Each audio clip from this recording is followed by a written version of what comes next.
Welcome class. Today I'm going to pick up from where I left the last class.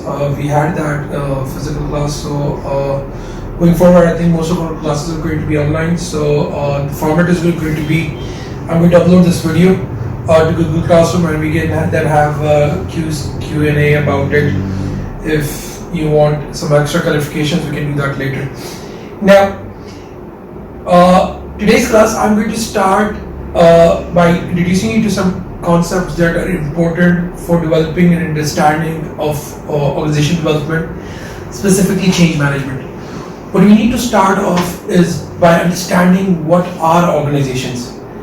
Now, yes, we define organizations as a group of people working towards a common goal. That's the textbook's definition.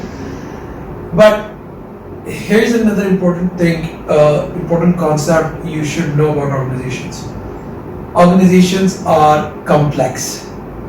Now, just as our human bodies are complex, they're made of so many small integrated organs. At the micro level, there's so much complexity going on in the human body. Same thing is with organizations. Organizations are very complex. The larger the organization, the more complex that organization is. So complexity is a key term to understand. Especially for a nerdy consultant, you need to understand this concept of complexity. Organizations are, that's why called nested structures. They're structures within structure. I'm going to be in this session delving deeper into this concept of what is complexity. We are going to discuss the concept of system thinking in general. Last semester what I did was I gave an online course. So what we did was this, although the class was physical, I assigned an online course to the class which was on system design. I'm going to be linking that same course down in the descriptions or on Google Classroom. You need to go and check that course out on system design. Now, that is again a very important starting point for the journey as an OD consultant. We need to look at organizations as complex open systems. Let's start by defining what is a system. As you would know, I think the graphic will be showing here. A system comprises of basically three components, and I'm talking about an individual system. Every system has inputs. This can be resources. For example, if it's an industry, all the raw material that comes into that industry, if that is considered an input. If, for example, there's organizations that are based on information. So information is then input for them. News agencies are a perfect example of organizations where the raw input is all information. And then that organization has to do some process on that input. That raw material, whether it's fabric, cotton being converted to fabric, the process of converting the raw material, that is that cotton into using machinery into fabric, is the processes through which the different activities that the organization performs for converting those raw material into outputs. Then you have the outputs, that is the purpose for which the organization is built. Whether if it's a product-based organization, then it's the product that it's creating, it's an industry leader that it's developing some product. That's the output of that system. And if it's an information based, then what kind of processing they do on that information? You look at the news agencies, they gather all this information and then they package that information into content that we call news. So that's the output of it. Now, different organizations produce multiple products and they have multiple outputs they develop. But this again, we're talking about is a simple system. Input, process, output. When we talk about systems, basically we have two types of systems, or closed systems and open system. Closed system basically has a barrier around it and it's working within an isolation. It's working in a vacuum, it is not affected by its environment. Okay.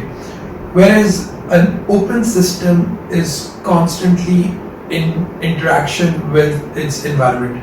It is both being affected by the environment and affects the environment around it.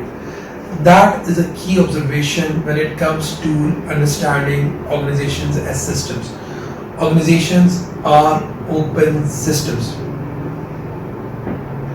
Now, this viewing organization as a system is a different perspective from what the traditional view of management was. Traditionally, an organization was seen as a machine, and that every part in that machine had to perform a certain duty, and that duty could be, or that goal could be achieved in only one best way. The system theory does not look at the organization as parts, but it looks at it as the whole. And the other important thing is it does not perceive that there is a single best way to do something, and that there are multiple ways of achieving a goal. Now, when we talk about the environment, what we are referring to is the context within which the organization is performing. That includes the political context, the economic context, the social context, and the technological context. Now, for most organizations, the environment, which is can be considered as a sum of all these contexts, is a rapidly changing environment. For example, and this is very relevant to the our current times, every organization in the world has been affected by the epidemic, the corona epidemic that we have. That is something that happened in the environment that has affected the functioning of all types of organization throughout the globe. So, again, that is what we mean by an open system, where organizations, the functioning they're supposed to do, their performance, it is affected by the environment within which, the context of which they're functioning. As OD consultants, as OD students of OD, we cannot study CIS organizations without studying their environment. That is why, again, one of the key analysis that we do is called pest analysis. Again, and that is exactly what I told you before.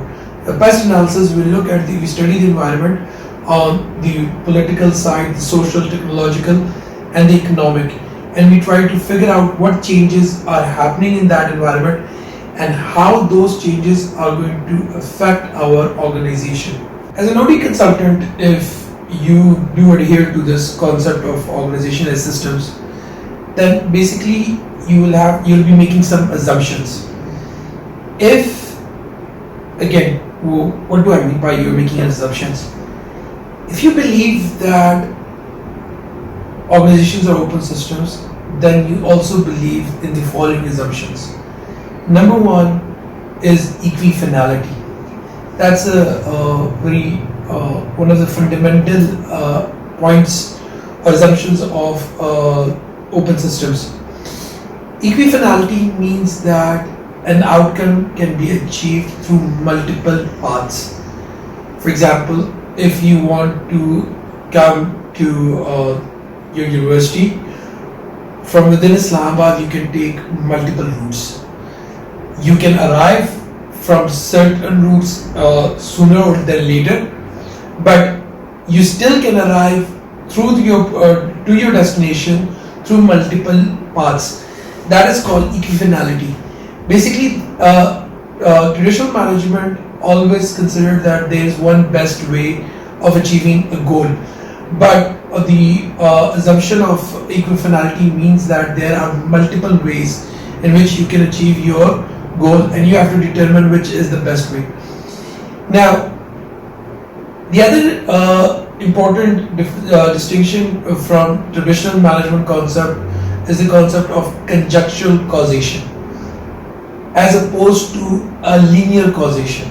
And this will require some explanation. Traditionally, when we talk about causation, we are talking about how A causes A is an effect that causes outcome B. A causes B. This is causation. Causation. So B is because of A. B could be high sale, and that's because of marketing or a good advertising promotion. B could be job satisfaction, and that could be because of a good pay system. B could be satisfied customers, and that could be because of a good quality customer service system. So we always had this view of linear causation. Again, still most of organization hold that assumption that causation is linear, A causes B.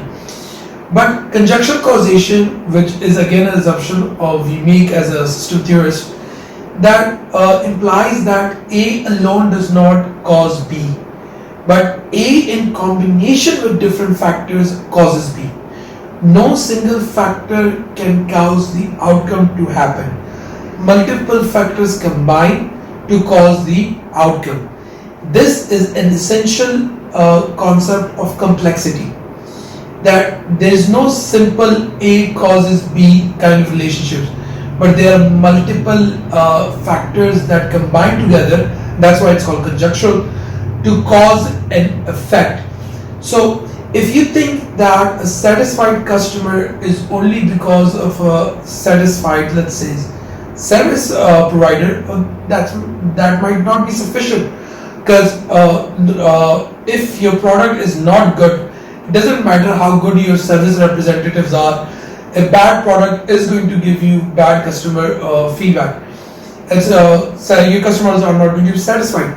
In addition to that, regardless of how good your product is or how good your service is, if you have a competitor who's providing a better product or better service, your customers will run to that competitor. So there's not just one single A causes B kind of relationship. There's conjectural causation, multiple factors combined together to cause the output. And lastly, the last assumption that we make as system theorists is called asymmetry. Asymmetry basically means that the factors that cause a certain thing to happen, a certain outcome to happen, are not necessarily the same factors that will cause the absence of that outcome. So let me explain this point. In system theory, when we differentiate between the causes of occurrence of an outcome, so we differentiate between what causes B and what causes the absence of B. Traditionally, researchers or organizations only look at them as symmetrical. So the things that cause B, the absence of those same things would cause the absence of B. Let me explain.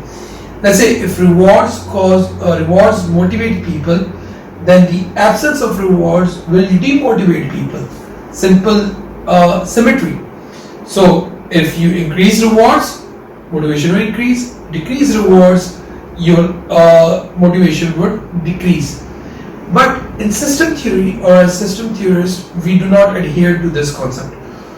What our assumption is, what we assume is that the causes for the occurrence for an outcome are different from the causes for the non-occurrence. I give the example of motivation. So if increase in reward causes increase in motivation, decrease in reward will not necessarily cause a decrease in motivation. Some other factors might be more important for a decrease in motivation other than reward. Now this is just an example. So to reiterate, these are the three most important assumptions that we make as system theorists.